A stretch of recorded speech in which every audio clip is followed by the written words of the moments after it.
Di antara keutamaan mengajarkan ilmu adalah apa yang disebutkan dalam Sahih Bukhari dan Muslim dari Sahal bin Sa'ad radhiyallahu anhu bahwa Rasulullah sallallahu alaihi wasallam bersabda kepada Ali, sungguh kalau Allah memberi hidayah, memberi petunjuk, memberi manfaat kepada seseorang karena ajaranmu, maka yang demikian itu lebih baik bagimu daripada kekayaan onta merah. Onta merah adalah harta yang paling berharga pada saat itu, miliaran.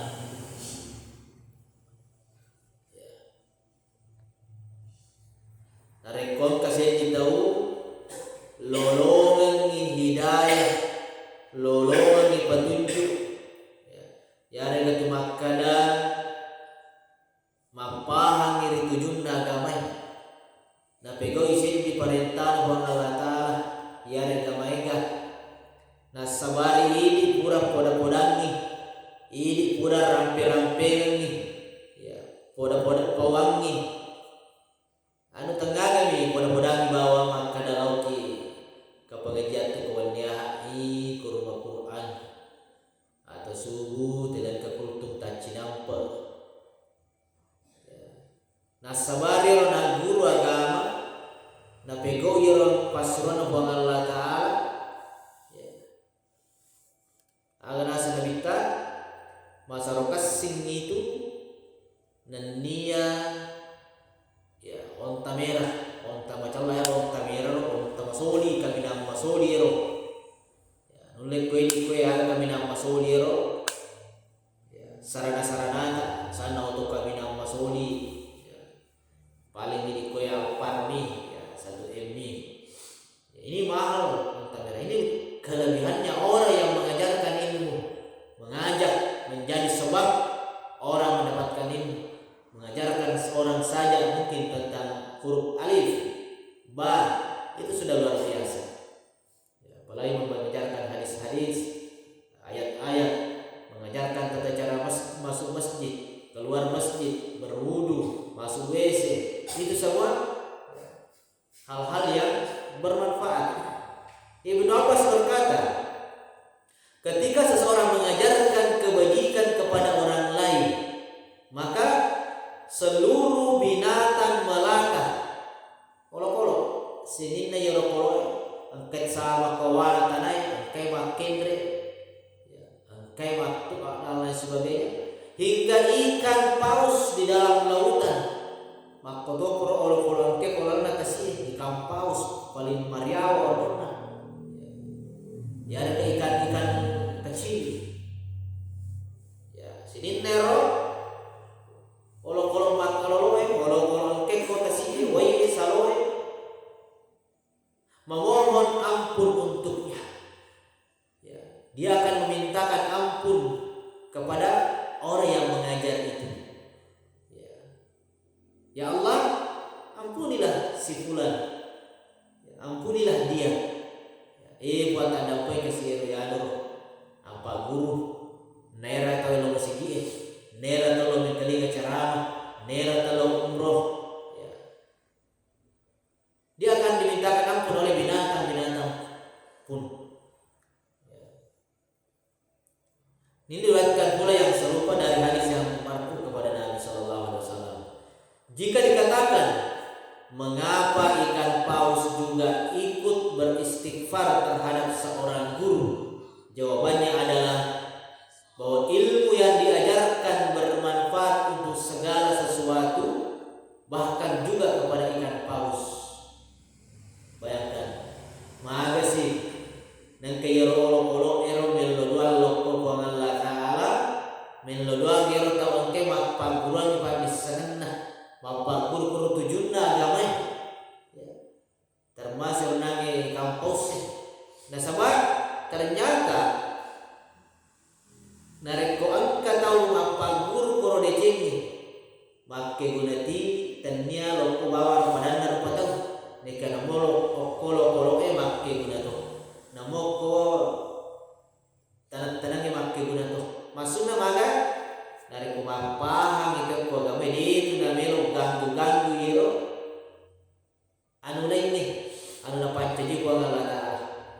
ganggu balewe, maksudnya naracun minale, ya, dia tetap mengkonsumsi sesuai kebutuhannya saja, ya, tidak menyiksa binatang-binatang pun, ya, bermanfaat. Jadi orang yang belajar ini mengajarkan kebaikan akan bermanfaat bukan kepada manusia saja, tetapi kepada seluruh makhluk binatang ciptaan Allah, termasuk kepada ikan-ikan yang ada di laut. Dia bermanfaat. Karena kalau ikan itu dimakan untuk beribadah kepada Allah, maka ikan itu bermanfaat. Tapi kalau ikan dimakan untuk bermaksiat kepada Allah, dijadikan binatang itu sebagai kurban-kurban untuk penyembahan kepada selain Allah, maka itu binatang tersebut tidak bermanfaat. Maka dia merasa rugi. Kenapa dia dimakan oleh orang-orang yang bermaksiat kepada Allah? Ya, dimakan oleh orang-orang yang mau melawan Allah. Nah, tetapi kalau dimakan orang-orang yang berilmu, ya, dia bermanfaat sebagaimana fungsinya. Sesungguhnya dengan pengetahuannya para ulama dapat membedakan antara yang halal dan yang haram. Mereka telah mengajarkan untuk berbuat baik kepada sesuatu, bahkan terhadap binatang-binatang sembelihan dan juga kepada ikan paus. Maka Allah Ta'ala mengilhamkan kepada semua makhluk agar memohonkan ampun untuk mereka sebagai balasan atas kebaikan yang mereka lakukan.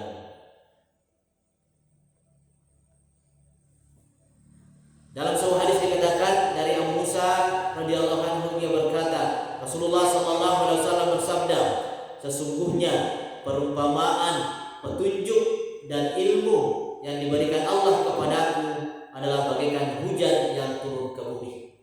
Ya, akal ibarakanna yero padisana angkeri lengiri nalita. Ya, akal ibarakan pada mala yero bosi yero na perluang kita mau dino. Ya, perlu tewai, perlu tanang-tanang yewai, napa turun bagang lakala bosi. Nah, akal ibarakanna yero padisan kenapa buat tahu pada pada yero. Ya, maka bisa lebih daripada itu. Ilmu yang diajarkan kepada orang lain, ya, diumpamakan hujan yang turun ke bumi yang sangat dibutuhkan oleh makhluk-makhluk Allah. Maka sebagian ada tanah yang subur dapat menumbuhkan tumbuh-tumbuhan setelah kena hujan serta rumput yang banyak sekali, dan sebagian juga ada tanah yang gundul gersang menahan air. Kemudian Allah memberi manfaat bagi manusia hingga mereka dapat minum dan menyiram seluruh tanamannya beserta menanam.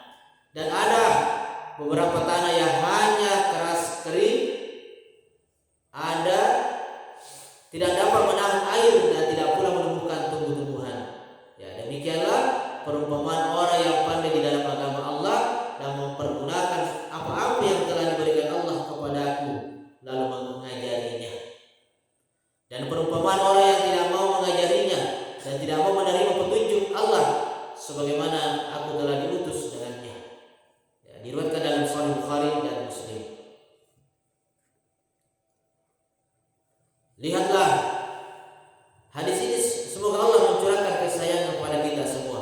Alangkah mengenanya sabda Nabi kepada jiwa manusia, sesungguhnya para ahli fikih adalah ahli ilmu. Mereka bagaikan tanah yang subur yang disirami air hujan, kemudian menumbuhkan rerumputan, karena mereka adalah ahli ilmu yang mengerti dan memahami cabang-cabangnya serta mengajarkannya. Ya, mungkin ini kita sampaikan pada kesempatan ini, mudah-mudahan bermanfaat bagi kita semua, ya, dan bisa menjadi sebab perantara kita banyak-banyak berbagi ilmu, mengajak orang, ya, kepada kebaikan, mengajak ikut kajian, mengajak ikut sekolah kepada sekolah-sekolah agama, mengajak melakukan amalan-amalan ibadah, salat, ya, dan lain sebagainya. Amin ya rabbal alamin. Saya subhanallah wa bihamdika asyhadu an la ilaha illa anta astaghfiruka wa atubu ilaik. Assalamualaikum warahmatullahi wabarakatuh.